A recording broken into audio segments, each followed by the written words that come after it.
Hi అండి, పచ్చి మామిడికాయ బెండకాయతో గ్రేవీ కర్రీ చేసుకుందాము. స్టవ్ పైన కళాయి పెట్టుకొని ధనియాలు, జీలకర్ర, ఒక 3 స్పూన్ల వరకు నువ్వులు, లవంగ, దాల్చిన చెక్క, యాలుక్కాయ కూడా వేసుకొని వేయించి మిక్సీ గిన్నెలో తీసుకోవాలి.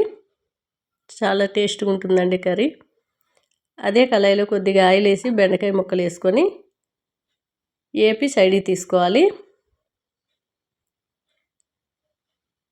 పచ్చివాసన పోయే వరకు మనం వేపుకుంటే సరిపోతుంది.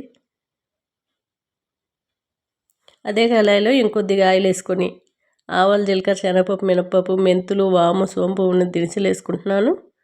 ఒక ఎండుమిరపకాయ సన్నంగా తరిగి పెట్టుకున్న ఉల్లిపాయ ముక్కలు వేసుకొని బాగా వేపుకోవాలి. కొద్దిగా కరివేపాకు కూడా వేసుకోవాలి. మనకి రోటీ అయినా రైస్ అయినా బాగుంటుంది. మీరు ఇంకా పల్చగా చేసుకోవాలంటే వాటర్ అనేది ఎక్కువ యాడ్ చేసుకోండి. మిక్సీ గిన్నెలో నువ్వులు ఒక రౌండ్ తిరిగిన తర్వాత ఈ మామిడికాయ ముక్కలు, 3 ఎల్లుల్లి రెబ్బలు, కొద్దిగా వాటర్ వేసి మెత్తగా పేస్ట్ చేసుకోవాలి. ఈ గ్రేవీకి ఈ పేస్ట్ అనేది ఎంత మెత్తగా ఉంటే అంత టేస్ట్ వస్తుందండి. పోపు అంతా కూడా వేగింది కదా, కొద్దిగా పసుపు యాడ్ చేసుకోవాలి. బాగా కలుపుకొని ఇప్పుడు రుబ్బు పెట్టుకున్న నువ్వులన్నీ కూడా కొద్దిగా వేసుకుంటూ బాగా కలుపుకోవాలి. నువ్వులు మామిడికాయ పేస్టు అడుగంటకుండా మధ్య మధ్యలో కలుపుతూనే ఉండాలండి, లేదంటే అడుగంటిపోతుంది.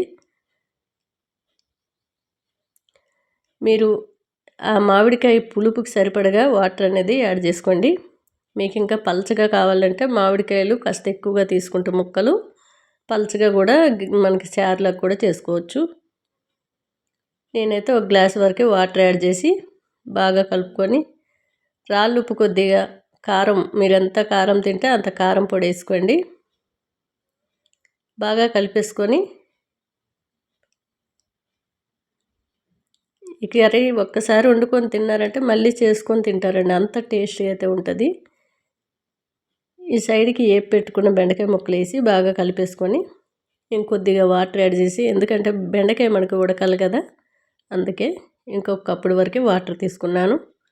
బాగా కలిపేసి మనకి మూత టైట్గా పెట్టినట్లయితే మనకి ఆ కూరల ఆయిల్ అంతా కూడా పైకి వచ్చి మరింత రుచి అనేది పెరుగుద్దండి. చూసారు కదా, మూత ఎప్పుడు కూడా ఏ కూరకైనా టైట్గా పెట్టినట్లయితే చాలామంది ఆయిల్ పైకి వస్తే ఇష్టంగా తింటారు. అలాంటి వాళ్ళు ఇలా ట్రై చేయండి. గాలి బయటకు పోకుండా మూత పెట్టండి. స్టవ్ సిమ్లో పెట్టినట్లయితే మొత్తము గ్రేవీకి ఆయిల్ అంతా పైకి వచ్చేస్తుంది. ఉడికినంతసేపు మీడియంలో పెట్టుకోండి. ఇక దించేస్తాము అనగానే ఒక 5 నిమిషాలు సిమ్లో పెట్టినట్టయితే స్టవ్ ఆయిల్ పైకి వస్తుందండి. టేస్ట్ అయితే అద్దరిపోయిందండి, చాలా బాగుంది.